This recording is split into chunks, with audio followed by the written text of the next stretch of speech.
El día de hoy te voy a decir cómo enosineursem entra al cuerpo y lo que hace una vez que está allí. Es posible que hayas escuchado acerca de un procedimiento llamado punción lumbar o una inyección intratecal y entonces te preguntas, ¿qué es eso? Bien, es un tipo de inyección y a nadie nos gustan las inyecciones. Es la forma en la que enosineursem entra al cuerpo. Enosineursem necesita llegar al sistema nervioso central y utiliza el fluido de tu espina dorsal para llegar allí. La espina dorsal es como un túnel para que los mensajes viajen entre tu cerebro y el resto de tu cuerpo. Las personas que sufren atrofia muscular espinal tienen problemas para que se entreguen o entiendan algunos mensajes. Con las guías y la experiencia, los doctores inyectan enosineursem en la espalda, porque desde la espina dorsal se va directamente al sistema nervioso central. Una vez que enosineursem entra al cuerpo, hace que esos mensajes viajen apropiadamente. Para entender la forma en la que enosineursem hace esto, necesitamos hablar acerca de los genes. Los genes están adentro de cada uno de nosotros y contienen todos los puntos de información que hacen que tú seas tú. Tus genes los obtienes de tus padres. Hay muchos genes diferentes en nuestro cuerpo. Algunos genes se encargan del color de los ojos, algunos otros determinan qué tan alto eres y hay otro gen que le ayuda a tu cuerpo a hablarle a tus músculos. El nombre de ese gen es SMN1 y hace que funcione la proteína de tus neuronas motoras. Las neuronas motoras son esas células nerviosas que controlan la forma en la que se mueven tus músculos. Digamos que estás tratando de mover tu dedo. Piensas, quiero mover mi dedo. Tu cerebro lleva ese pensamiento y trata de hacer que se mueva tu mano, enviando un mensaje a tu dedo a través de las neuronas motoras. Pero a las personas que sufren atrofia muscular espinal les faltan los genes SMN1 o estos los tienen mutados y no pueden hacer que la proteína de sus neuronas motoras envíe los mensajes a sus músculos. Si tu cerebro no puede hablarles a tus músculos en la forma en la que debería hacerlo, tus músculos pueden debilitarse aún más y algunas veces ya ni siquiera podrás moverlos. Pero aquí hay algo, el gen SMN1 tiene una copia llamada SMN2. El gen SMN2 hace lo mismo que su copia, pero solo trata de hacer un poquito de la proteína que necesitan las neuronas motoras. Aquí es donde entra enosineursem. El gen SMN2 tiene 9 partes, a estas se les llaman exones. Imagina que el gen SMN2 es una receta, pero le falta el 7º paso. El resultado será que la comida no sabe bien. Enosineursem funciona cuando el gen SMN2 le falta el 7º paso, lo que les da a las personas que sufren atrofia muscular espinal más de la proteína que necesitan sus neuronas para hacer que sus músculos tengan una oportunidad de moverse.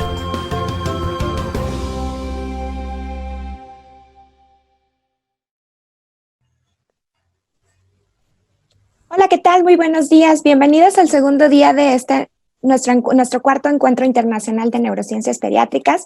El día de hoy tengo el honor de presentarles a la doctora Matilde Ruiz. Ella es neuróloga pediatra, jefa del Servicio de Neurología Pediátrica del Instituto Nacional de Pediatría y profesora titular del curso de especialidad de Neurología Pediátrica avalada por la Universidad Nacional Autónoma de México de la misma institución. El día de hoy arrancamos las ponencias con este primer simposio que nos habla de la primera experiencia nacional en el uso de rufinamida y sus resultados en el seguimiento de un año. Bienvenida, doctora, le cedo la palabra.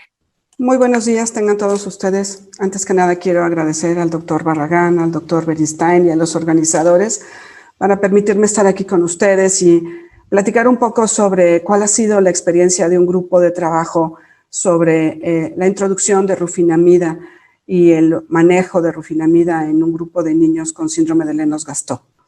Ese va a ser el tema que vamos a tratar. Como todos ustedes, yo participo con algunas empresas de la industria como conferencista y como asesor. Esta es una charla que ha sido patrocinada por Biotoscana. Sin embargo, yo he procurado ser muy cauta y buscarles información científicamente basada para evitar sesgos en esta presentación. La experiencia clínica del uso de rufinamida en niños mexicanos con síndrome de Lennox-Gastaut ha sido un trabajo en equipo. Este trabajo ha sido liderado por el doctor Barragán. Hemos estado participando y trabajando los últimos meses en recopilar la información y bueno, al final de la charla voy a presentarles a ustedes cómo nos ha ido y cuál es la experiencia que hemos obtenido. Sin embargo, antes de hablar de esta experiencia, creo que tenemos que ponernos en contexto y en contexto en relación a para qué se usa, por qué se usa y por qué es importante el que en un foro como este se reconozca a la epilepsia farmacoresistente y a la rufinamida como un tratamiento con un potencial para el grupo de pacientes pediátricos. Recordemos pues que la epilepsia es un problema de salud pública mundial, es un grupo de patologías que tienen una evolución crónica y que esta evolución crónica va a ir cambiando con el tiempo. El 75% de todas las epilepsias tienen su inicio, su evolución, y algunas de ellas logran contenerse en la etapa infantil y otras evolucionan a la etapa adultez y se perpetúan en la vida de los individuos. La epilepsia generalmente se asocia a diferentes comorbilidades y estas comorbilidades tienen que ver, por supuesto, con la edad de inicio, con la etiología, si se establece o no un síndrome epiléptico y las características de este. Y cuando hablamos de comorbilidades, hablamos muchas veces de las que son de tipo cognitivo-conductual, académico-laboral, y aquellas que tienen que ver con comorbilidades médicas que son reconocidas y que son cada vez más importantes. La farmacoresistencia se presenta en alrededor del 30% de los pacientes que inician con epilepsia, y esta farmacoresistencia, por un lado, tiene que ver con el individuo, tiene que ver con el tipo de epilepsia y muchas veces también tiene que ver con cómo tratamos la epilepsia, porque se ha hablado de farmacoresistencia adquirida por mal manejo terapéutico. De ahí que es muy importante reconocer y establecer un diagnóstico de epilepsia de manera apropiada. Para eso creo que el día de hoy todos tenemos que reconocer que la propuesta de nueva clasificación de la epilepsia ofrecida o propuesta por la ILAE es muy superior a las anteriores clasificaciones, porque por un lado nos permite identificar el tipo de crisis, y entonces hablamos de crisis focales, hablamos de crisis generalizadas, hablamos de crisis de origen no determinado. Y por el otro lado, el segundo punto son cómo clasificamos ya las epilepsias. El primero es el tipo de crisis, después es el tipo de epilepsia, y en un tercer punto, y eso es importante para lo que vamos a comentar un poco más adelante, intentar establecer si ese paciente tiene un síndrome epiléptico y si ese síndrome epiléptico tiene características específicas por edad y tiene características pronósticas particulares. Una vez que se establece el diagnóstico de síndrome epiléptico, o no se establece, porque solo el 40-50% de las epilepsias pueden llegar a ser sindromáticas, se busca la etiología. Y esta es una de las novedades en esta clasificación, en donde la etiología es importante, y la etiología puede ser genética, puede ser infecciosa, puede ser estructural, puede ser neoplásica o puede ser de tipo desconocido. Y finalmente, otra de las cosas importantes de esta clasificación es si esta epilepsia, síndrome epiléptico, tiene una comorbilidad identificable y si podemos nosotros, al conocer las comorbilidades más comunes, incidir sobre ellas con el uso de un tratamiento adecuado. La definición operacional que ofrece la ILAE de farmacoresistencia implica que es una epilepsia que no responde a dos esquemas terapéuticos en monoterapia o biterapia a dosis adecuadas e intervalos adecuados para lograr la libertad de crisis. Y esta definición de farmacoresistencia alguna vez se consideró que solo los adultos podían tener epilepsia farmacoresistente y el día de hoy sabemos que no, que la falta de respuesta a dos esquemas independientemente de la edad es un fenómeno de farmacoresistencia y que hay formas muy tempranas de epilepsia que son resistentes prácticamente desde el inicio. Y en esta misma definición, en este mismo artículo del año 2010 de la ILAE, se recomienda sustituir los términos intratable, catastrófico o grave por resistencia al tratamiento, ya que los términos anteriores se consideran discriminatorios o peyorativos para el paciente. Hay factores de riesgo para la refractariedad y un buen clínico tiene que identificarlos y tiene que reconocerlos de manera temprana. Definitivamente no es lo mismo hablar de población abierta, población general, a evaluar muestras hospitalarias. Las muestras hospitalarias en general son mucho más selectas, son mucho más, han pasado por varios filtros, por lo tanto hay más farmacoresistencia en muestras hospitalarias.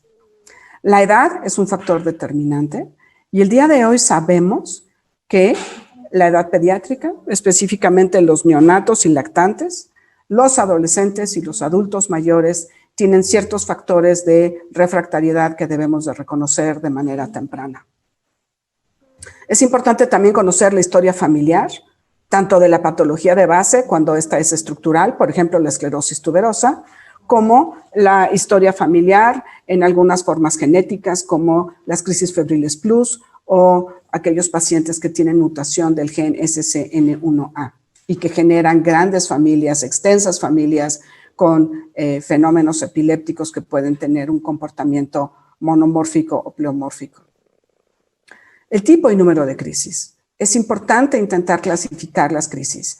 Pocas veces vemos las crisis y muchas veces tenemos que preguntarles a los familiares o al propio paciente cómo es que se presenta el evento. Y saber si es más de un tipo de crisis. Hay pacientes que tienen más de un tipo de crisis, en qué momento se presentan, si tienen alguna relación con factores desencadenantes como el desvelo, como el ayuno, como el estrés, la fiebre, la falta de medicamentos. Y bueno, con toda esta información poder intentar establecer si hay síndromes epilépticos, la edad y si son de edad dependientes. Definitivamente la etiología sintomática, genética o desconocida, pueden ser de alguna manera importantes. Y el día de hoy ustedes saben que cada vez más se hablan de aquellas epilepsias génicas y cada vez hablamos más de los paneles genéticos para aquellas epilepsias que parecen no tener una alteración estructural definida y muchas de estas epilepsias génicas tienen un fenómeno, son definitivamente farmacoresistentes desde un inicio. Hay otros factores y los factores pueden ser la presencia de estado epiléptico. Aquel paciente que presenta un estado epiléptico de inicio o aquel paciente que presenta recurrencia de estado epiléptico son pacientes que tienen alto riesgo de refractariedad. La presencia de alteraciones de base, de la actividad eléctrica de base en el electro, el tipo de paroxismos y definitivamente las alteraciones en la imagen son determinantes.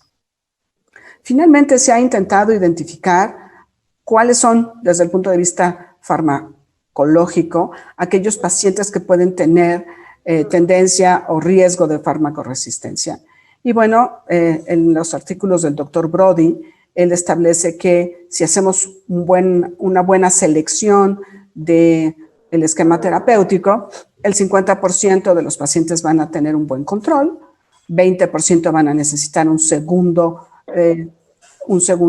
esquema farmacéutico y cuando hay falta de respuesta al fármaco o pobre tolerancia al fármaco, podemos de alguna manera predecir que va a haber una farmacoresistencia.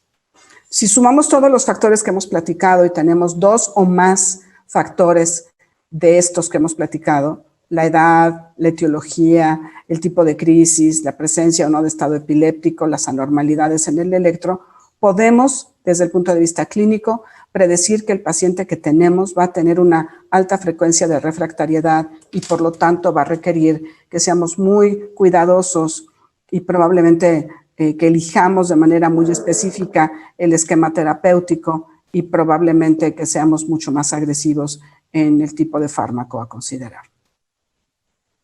Hay pues un grupo de pacientes con epilepsias de inicio temprano que se llaman pacientes que tienen encefalopatías epilépticas.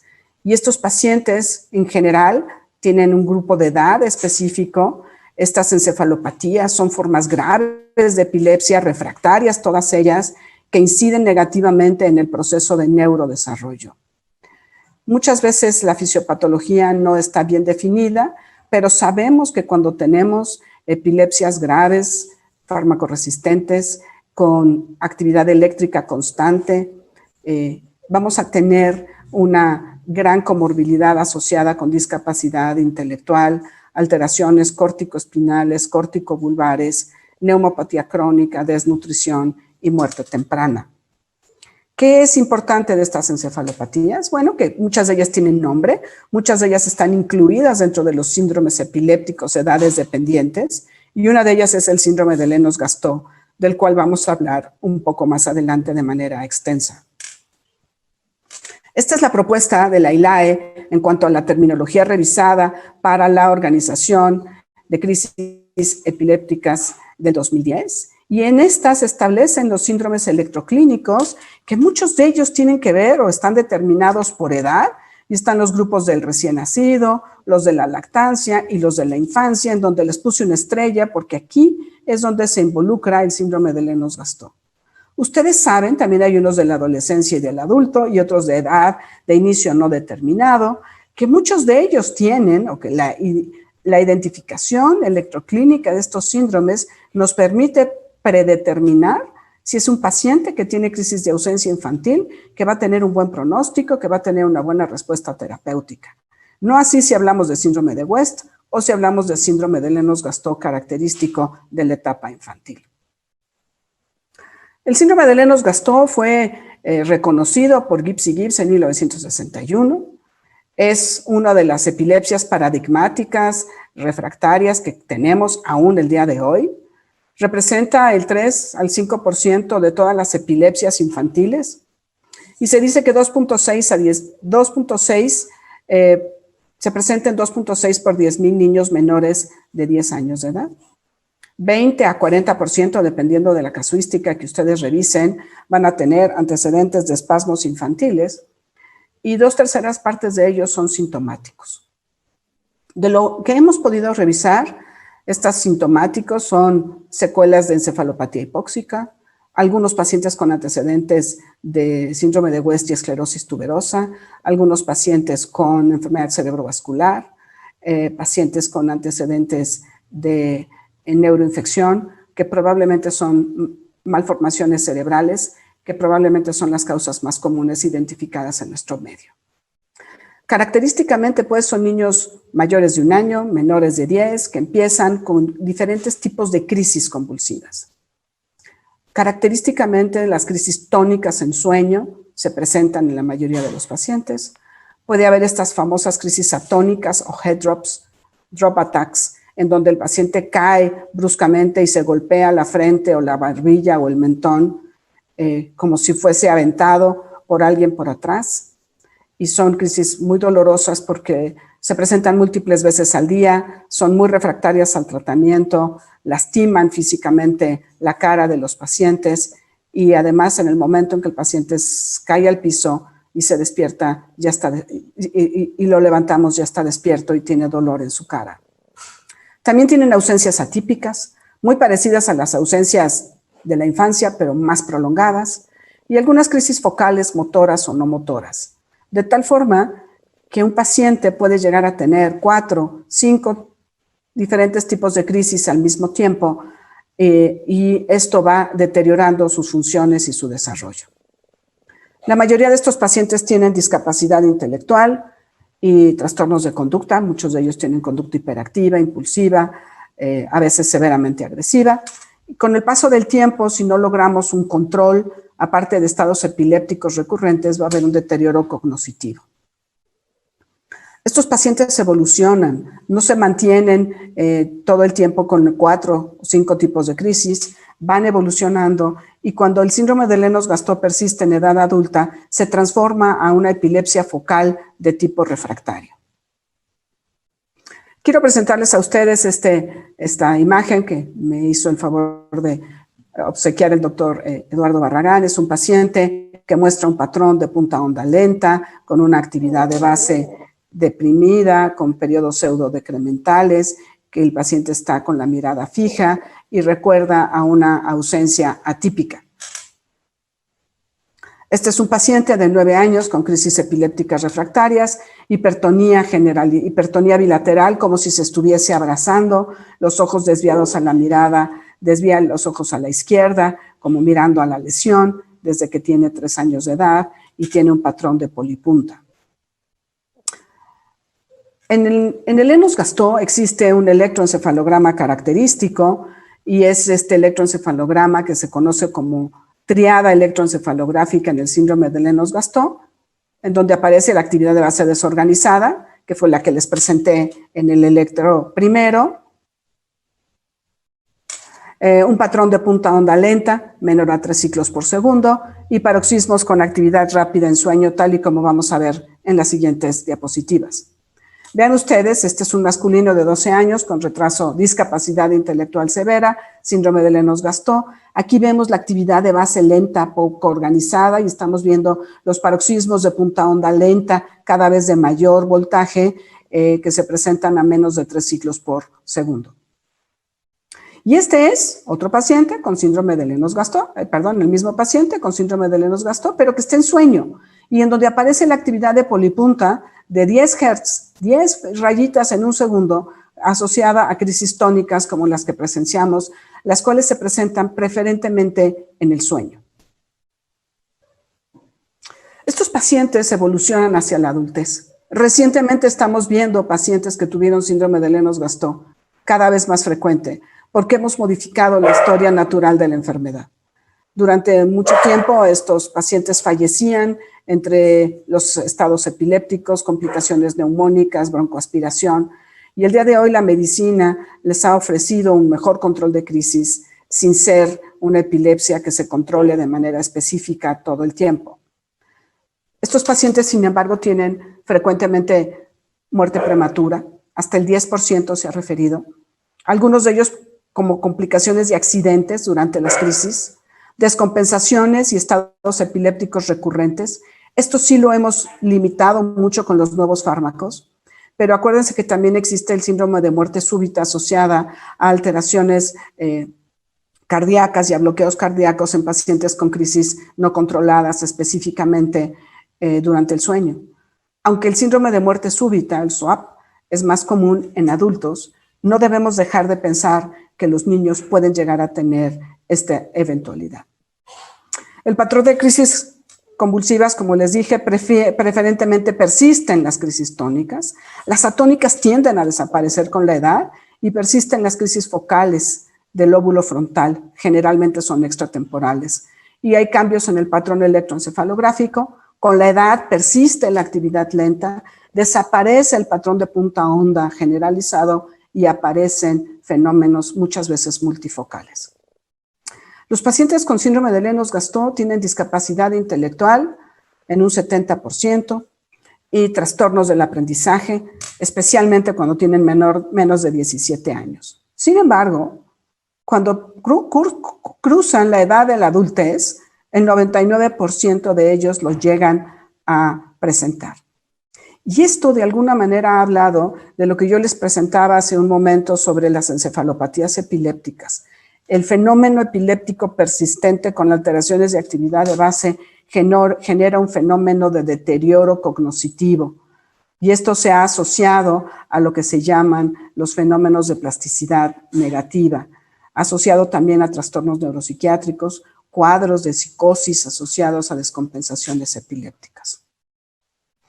Esta es, de alguna manera, el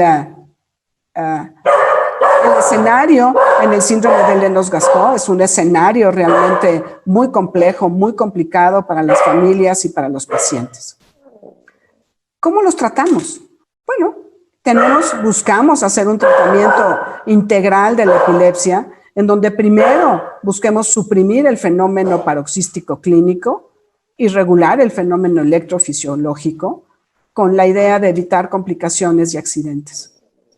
Buscamos también mantener la actividad escolar, social y laboral que el paciente pueda alcanzar en sus mejores momentos. Y bueno, sabemos como manera muy general que existen modas de tratamiento con tratamientos convencionales. Aparecen los nuevos fármacos a partir de la década de los 90 y vamos un poco más adelante a presentarles a ustedes una gráfica muy interesante de cómo se han venido presentando y desarrollando nuevos fármacos. No debemos olvidar en estas formas refractarias que puede existir algunos tratamientos quirúrgicos cuando hay lesiones focales, cuando hay tuberosidades focales activas en la esclerosis tuberosa. Puede ser que hagamos resecciones parciales. Está el tratamiento quirúrgico con callosotomía, que puede eventualmente evitar la propagación de crisis y disminuir las crisis atónicas.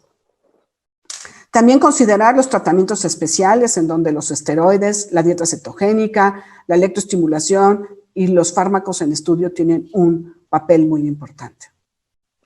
Creo que como médicos no debemos olvidar, pero tampoco debemos sobredimensionar las medidas higiénico-dietéticas y evidentemente tenemos que asegurar que los pacientes no tengan o evitar los factores precipitantes. Uno de ellos y de los más comunes es el desvelo. También hay que ver que cuando un paciente no duerme es que está por descompensarse. La fiebre y las infecciones, los desequilibrios hidrometabólicos, la fotoestimulación, que hoy está tan sobreexpuesto los niños a la fotoestimulación con 6 y 8 horas de electrónicos en sus ojos. Y bueno, con excepción de la dieta cetogénica, los pacientes con epilepsia no requieren ningún control, ninguna dieta especial. No se vale que les quiten la carne de puerco ni el chile y mucho menos el chocolate o el café. La dieta debe ser una dieta regular, una dieta sana para evitar obesidad, pero también suficiente para evitar desnutrición. Y evidentemente la escolaridad y la actividad deportiva van a depender de las condiciones de cada uno de los pacientes. Esta es la diapositiva que yo les presentaba a ustedes, que les comentaba a ustedes en el sentido de que desde 1850 más o menos hasta 1970 había cerca de 6 o 7 fármacos útiles en el mercado. Seguimos trabajando algunos de ellos, seguimos trabajando con fenobarbital, con fenitoína, con valproato, con carbamazepina y etosuximida. Pero a partir de los 70, la investigación farmacéutica en neurociencias ha logrado desarrollar una escalada en cuanto a nuevos fármacos antiepilépticos, algunos de ellos, como la rufinamida, como el estiripentol, con focos muy específicos o targets muy específicos para algunas variantes de epilepsia. Y esto definitivamente nos ha dado la oportunidad de incidir en la historia natural de muchas enfermedades. Les presento al doctor Martin Brody. Es uno de los grandes maestros de la epilepsia europea. Él escribió este artículo muy interesante, ya que habla sobre cómo combinar fármacos antiepilépticos en epilepsias refractarias como el síndrome de Lennox-Gastaut, en donde un fármaco único no va a ser suficiente. Él comenta que en los últimos 20 años, tal y como les presenté en la diapositiva, se han introducido más de 14 fármacos antiepilépticos en el mercado. Y se han reconocido nuevas formas de epilepsia y síndromes también. La clasificación cada vez es más precisa. No es perfectible, pero cada vez nos da una mejor forma y de ahí que no debemos resistirnos a aprenderla y a practicarla y a utilizarla con el fin de tener una mejor claridad clasificatoria de nuestro fenómeno epiléptico.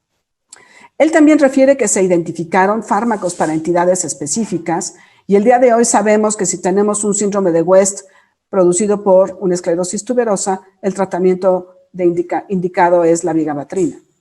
Que si diagnosticamos un síndrome de Dravet, El tratamiento indicado es el estilipentol cuando tengamos acceso a él. Y que si identificamos un síndrome de Lennox-Gastaut, la rufinamida tiene que ser una de las fármacos dentro de la polifarmacia racional que puedan tener estos pacientes. Comenta el doctor Brody que estos 14 fármacos que han aparecido en el mercado y han sido aprobados tanto por la FDA como por la EMEA europea, nos dan la posibilidad de tener cerca de 25 opciones en monofarmacia, 200 en biterapia y más de 1000 para 3 fármacos. Esto es relativamente acertado para un país como México, en donde a lo mejor no tenemos estilipentol, pero prácticamente el resto de los fármacos existen en el país. Es muy triste que países como el África septentrional solamente cuenten con fenobarbital como medicamento para el manejo de la epilepsia. Aún con las grandes diferencias que existen en nuestro país, somos un país privilegiado porque contamos con una gran variedad o una gran diversidad de opciones terapéuticas para nuestros pacientes. A veces el problema es la accesibilidad económica, ya que no todos los servicios de salud pueden ofrecerles a los pacientes el tratamiento de manera consistente. ¿Cuál es la farmacoterapia usualmente utilizada en síndrome de Lennox-Gastaut? Bueno, primera línea, definitivamente valproato, topiramato, lamotrigina. Es una muy buena combinación. Segunda línea, levetiracetam, clobazam, sonizamida, rufinamida. Y entonces podemos tener un paciente, y quiero recordarles que más allá de 3, máximo 4 fármacos, no debemos de tener como farmacoterapia. Porque los pacientes entonces lo que hay es que se suman los efectos colaterales, se disminuyen las vidas medias, existe interacción farmacológica y definitivamente los pacientes no se benefician de más allá de 3, máximo 4 fármacos. En general, los pacientes con polifarmacia racional se quejan de cefalea, de incoordinación, de disminución o exceso de apetito, de náusea, de vómito, de diplopia, y entonces muchas veces tenemos muchos colaterales y el beneficio es muy marginal en relación al número de crisis o cómo controlamos la epilepsia. Quiero presentarles alguna información farmacocinética sobre rufinamida. Esto salió en Pediatric Drugs y bueno, la rufinamida es un fármaco derivado triazólico con efectos antiepilépticos, con efectos antiepilépticos para crisis focales básicamente, pero también para crisis generalizadas. Y es un fármaco que no se relaciona con ningún otro fármaco.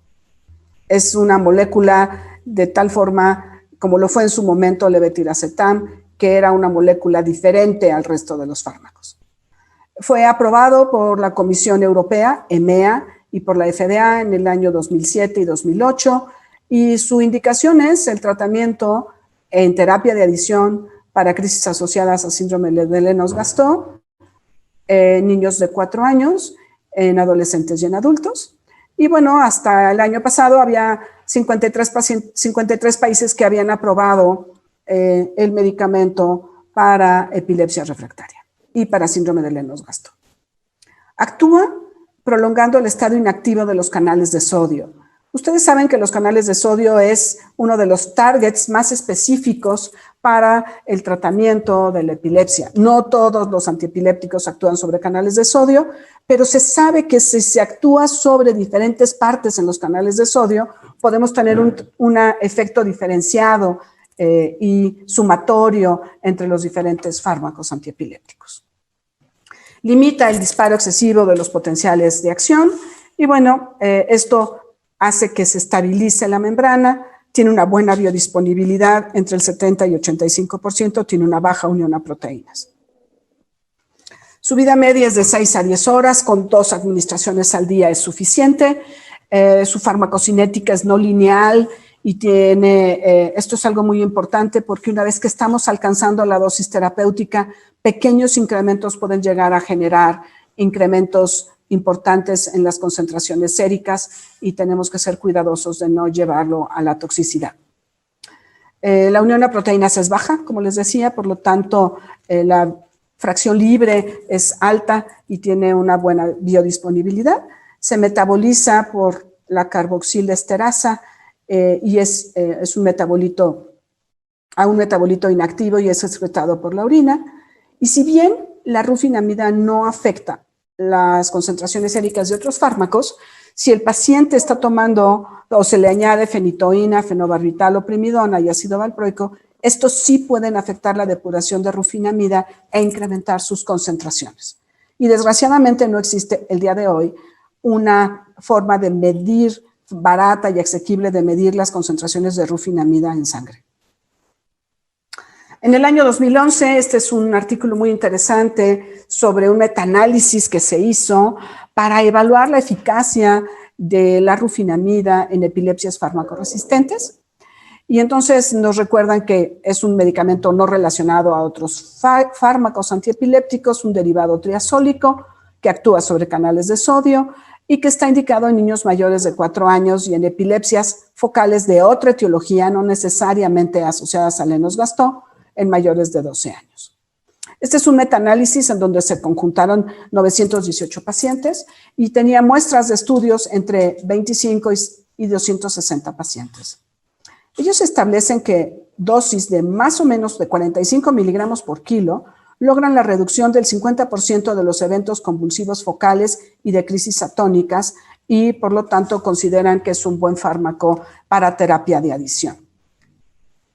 Quiero presentarles al doctor Arsimanoglu, otro de los grandes maestros de la epilepsia vigentes actualmente, y él presenta en este artículo del European Journal of Pediatrics del año pasado los resultados finales de un estudio randomizado que él denominó el estudio 303. En este estudio se evaluó la seguridad, la tolerabilidad y la eficacia de rufinamida en niños pequeños, mayores de 1 año, menores de 4, con síndrome de Lennox-Gastaut no controlado. Y bueno, hicieron un estudio fase 3, controlado con placebo, en donde usaron 45 miligramos por kilo versus placebo a 2 años. 37 pacientes completaron los 2 años de tratamiento con rufinamida y 12 pacientes con placebo. El control de las crisis focales y atónicas tuvo una P muy significativa, mejor a la del placebo, y él comenta que los efectos colaterales en una polifarmacia no mayor a 3, porque él utilizaba la rufinamida como tercer fármaco, fue semejante en aquellos pacientes con placebo que con rufinamida. Es un buen artículo del maestro Arsimanoglu. Otro artículo para recordar a ustedes, este es un estudio abierto, multicéntrico, un estudio europeo, en donde se evalúa la tolerabilidad y eficacia de rufinamida en terapia de adición en pacientes con epilepsia refractaria focal, no necesariamente síndrome de Lennox-Gastaut. Tuvieron 63 pacientes con edades de 3 a 63 años y 28 pacientes de causa criptogénica o desconocida. Y aquí dice que la rufinamida fue eficiente en el control de crisis focales con o sin evolución bilateral, específicamente aquellas que tenían un origen frontal. Y entonces recomienda ampliar la posibilidad de considerar a la rufinamida no solamente un medicamento para Lennox-Gastaut, sino también para otras variantes de crisis. Finalmente, en noviembre del 2020, quiero recomendarles a los que están interesados esta revisión de Cochrane, en donde Cochrane evalúa la rufinamida en terapia de adición en epilepsia farmacoresistente.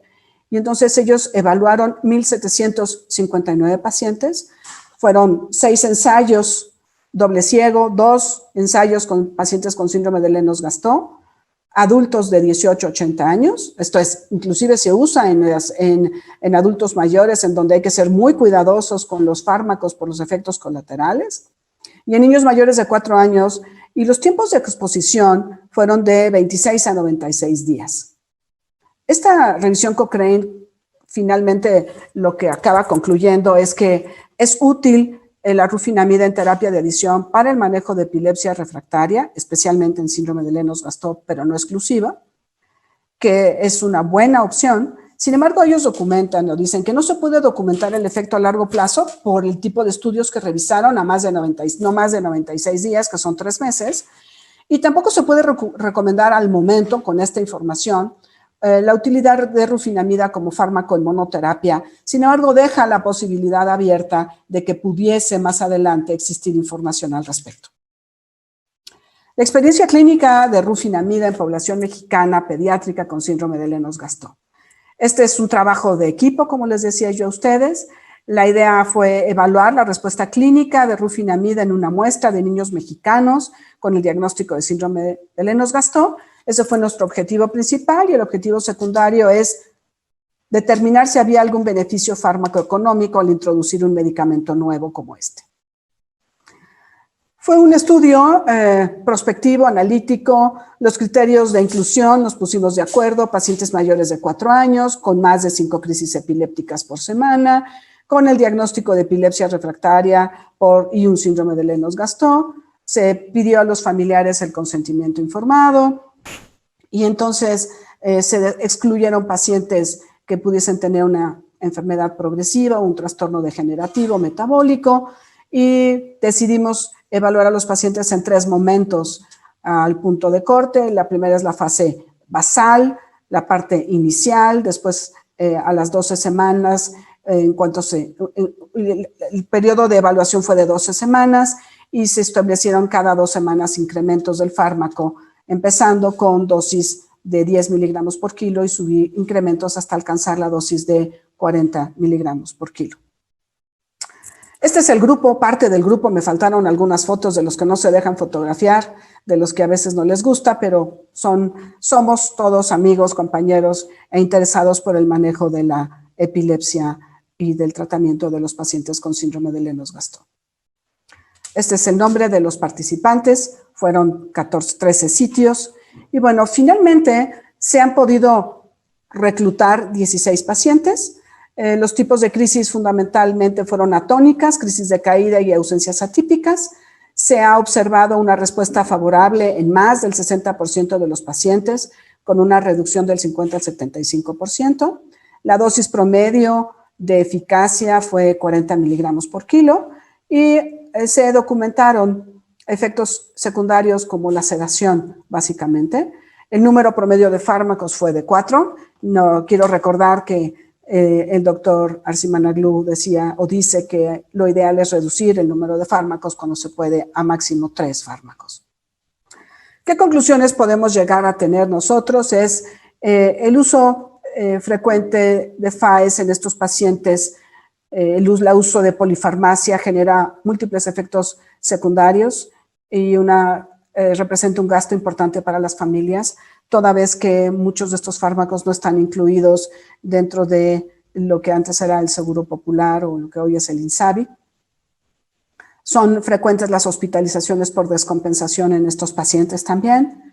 Y el uso de rufinamida logramos definir que, al igual que en otras series, es eficaz, es seguro, representa una curva de aprendizaje para los médicos, pero puede ser una muy buena opción en pacientes con síndrome de Lennox-Gastaut y crisis atónicas. Es una buena herramienta que tenemos que conocer y tenemos que manejar, y nos permitió de alguna manera disminuir otros antiepilépticos y probablemente con eso impactar de manera positiva en el gasto de las familias, entre menos hospitalizaciones, menos descompensaciones y menos otros fármacos, y eso apoyó económicamente a las familias. Con eso termino. Creo que tenemos un poco de tiempo para poder responder algunas preguntas. Espero que haya podido yo hacerles, enviarles la idea de que el trabajo en equipo es importante y de que tenemos nuevas opciones para el manejo de estas formas tan graves de epilepsia que afectan de manera determinante no solo al paciente, sino a su familia. Muchas gracias. Doctora Ruiz, un gusto. Muchas gracias por su excelente ponencia. En este momento voy a proceder a realizarle algunas de las preguntas que se estuvieron manifestando en el chat durante su presentación. Comienzo con una que nos realiza el doctor Juan Carlos García. La saluda y le pregunta que si la rufinamida puede usarse como monoterapia en síndrome de Lennox-Gastaut y si siempre es necesaria la sinergia con algún otro fármaco antiepiléptico. Bueno, como comentamos, en el síndrome de Lennox-Gastaut, por definición, es una epilepsia fármaco-resistente que en general requiere el uso de más de un fármaco antiepiléptico. A veces la dieta cetogénica es muy útil y nos permite reducir de manera importante el número de fármacos y dejar al paciente con un mínimo de 2, diría yo. También, como les presenté en la revisión Cochrane, no existe evidencia suficiente por el momento para considerar que rufinamida puede ser un fármaco en monofarmacia por el momento. Sin embargo, también así lo refiere la revisión Cochrane, que salió recientemente, ahora en noviembre del 2020, deja abierta la puerta a que se pudiese eventualmente hacer estudios en donde se sustituyese paulatinamente, no en Lennox-Gastaut, pero en alguna otra forma de epilepsia focal, se sustituyese paulatinamente y se dejase en monofarmacia. Creo que tenemos que aprender a trabajar con este medicamento y probablemente muy pronto tengamos información sobre posible uso en monofarmacia en epilepsias focales. Muchas gracias, doctora.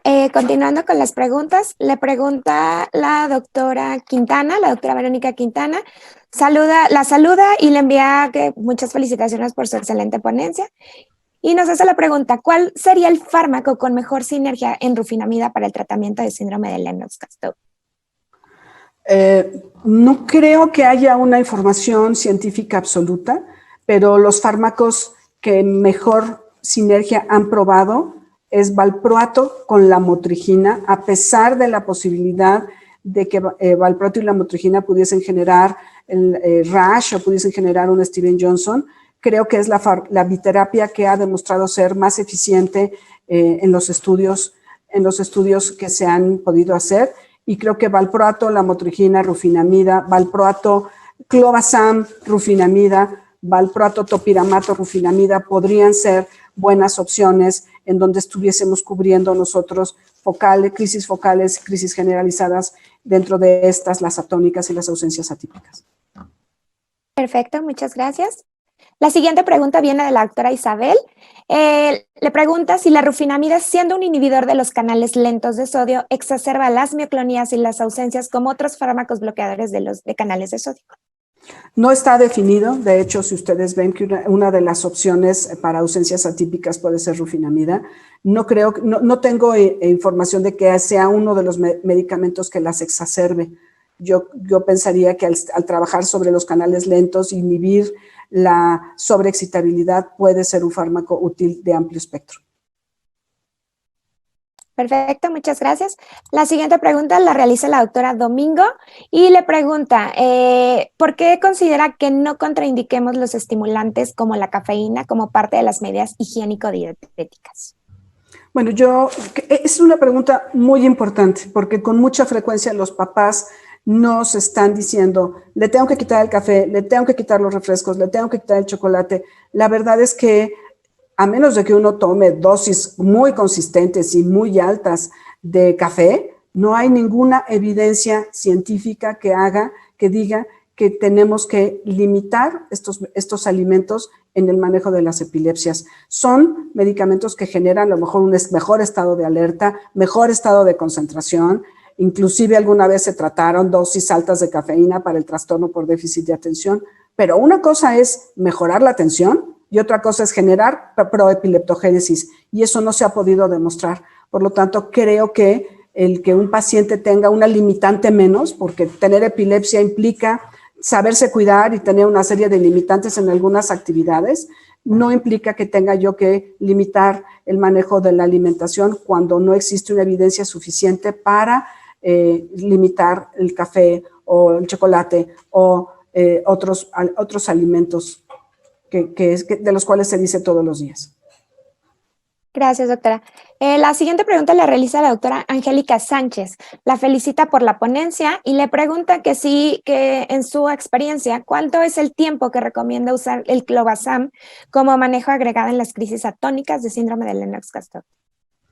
Bueno, el clobazam es un excelente medicamento y es muy útil en crisis atónicas. Yo diría que si el paciente tiene una bifarmacia, voy a poner lamotrigina, valproato, topiramato, valproato y el paciente persiste con crisis, hay que empezar con dosis bajas de clobazam. El problema a veces es que hace taquifilaxia y que hay que estar subiendo las dosis o cambiando las benzodiazepinas, pero clobazam ha demostrado que puede ser muy útil por 6 meses, por 1 año o más tiempo. Y hay pacientes que realmente les cambia la vida y lo toleran muy bien.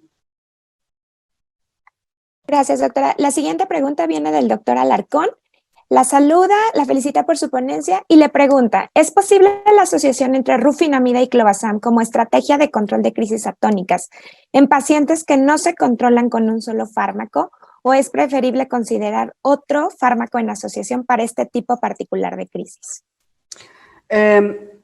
Yo creo que clobazam y rufinamida pueden funcionar bien. A veces es un poco sedante esta combinación, pero entonces a lo mejor tendríamos que bajar la dosis de clobazam y dar una dosis baja de clobazam para no tener sedación, pero no es una mala combinación. Gracias, doctora. La siguiente pregunta viene del doctor Rosales y la saluda también, la felicita por su presentación y le realiza la pregunta de que si en su experiencia ha utilizado la rufinamida en conjunto con CBD y qué resultados ha visto. No tengo yo experiencia con esta combinación. El CBD es uno de los fármacos que a lo mejor no anotamos en la presentación, que se ha utilizado para el síndrome de Lennox-Gastaut y que hay información muy interesante sobre el control de algunas crisis. No encontré ningún artículo que lo mencionase. Creo que es un punto muy importante a considerar, toda vez que se está usando el CBD cada vez más en nuestro medio. Solamente yo quisiese agregar algo al respecto de CBD. Si vamos a utilizar el CBD, tenemos que usar un CBD de uso farmacéutico. No podemos usar CBDs de manejo artesanal, porque entonces no sabemos cuánto está recibiendo el paciente. Y en estos pacientes que es tan crítico el poder medir, el poder saber cuántos miligramos por kilo está dando, y necesitamos poder tener un CBD de buena calidad, de uso farmacéutico, insisto, y eso a veces encarece mucho el tratamiento, porque si bien el CBD se puede hacer de manera artesanal, y hay tutoriales en YouTube que ustedes pueden encontrar, no sabemos en esos tutoriales o en esas formulaciones caseras qué tanta contaminación hay, si el CBD tiene tetrahidrocannabidiol o no y la concentración, y realmente puede ser algo muy peligroso o tóxico para el paciente. Entonces, sí, CBD es una excelente opción en Lennox-Gastaut, pero yo quisiese combinarlos a que si lo van a usar, tiene que ser un CBD de uso farmacéutico. Muchas gracias, doctora. Y finalizando el panel de preguntas, hablando en pacientes pediátricos, ¿cuál es la dosis óptima en su experiencia que han empleado para el uso de la rufinamida, la dosis terapéutica que mejor les ha funcionado? Bueno, tal y como comentamos en la experiencia, empezamos con 10 miligramos por kilo, podemos llegar a hacer un primer incremento a 20 y algunos pacientes responden a dosis bajas, sin embargo, lo óptimo es que hay que llegar a entre 40 y 45. Tampoco se vale llegar a dosis tóxicas. Acuérdense que les dije que tenía una farmacocinética no lineal y con incrementos pequeños podemos llegar a alcanzar dosis tóxicas. No tenemos forma de medir en el mercado las concentraciones de rufinamida sérica, entonces tenemos que ser muy cuidadosos y cautelosos en cuanto a no alcanzar dosis mayores de 45, y si el paciente presenta sedación o somnolencia o diplopia, si es que nos lo puede comentar, o mucha irritabilidad porque está muy somnoliento, a lo mejor irnos un poco a la baja para alcanzar la mejor dosis. 40 a 45 puede ser la buena dosis. Ok, doctora, en referencia a esta dosis, le realizan la pregunta de que si tiene alguna dosis máxima que usted hayan encontrado en la experiencia de rufinamida. Bueno, como en la experiencia de rufinamida lo que definimos fue establecer una dosis máxima para que todo el mundo tuviésemos la misma experiencia, mínimas de 20, máximas de 40, no alcanzamos dosis mayores. Las recomendaciones de la revisión Cochrane tampoco recomiendan dosis mayores de 45. Evidentemente hay pacientes que requieren dosis más altas y eso será a juicio de su propio médico, pero la recomendación es mantenernos en 20 a 45 como máximo. Perfecto, muchas gracias. Pues le agradecemos mucho en nombre de todos los coordinadores y de todo el departamento su presencia, su excelente ponencia. Y con esta última pregunta finalizamos la sesión de preguntas de su simposio, agradeciéndole de antemano su participación. Y eso sería todo, doctora. Muchas gracias. Gracias, muy buenos días a todos. Gracias. Gracias.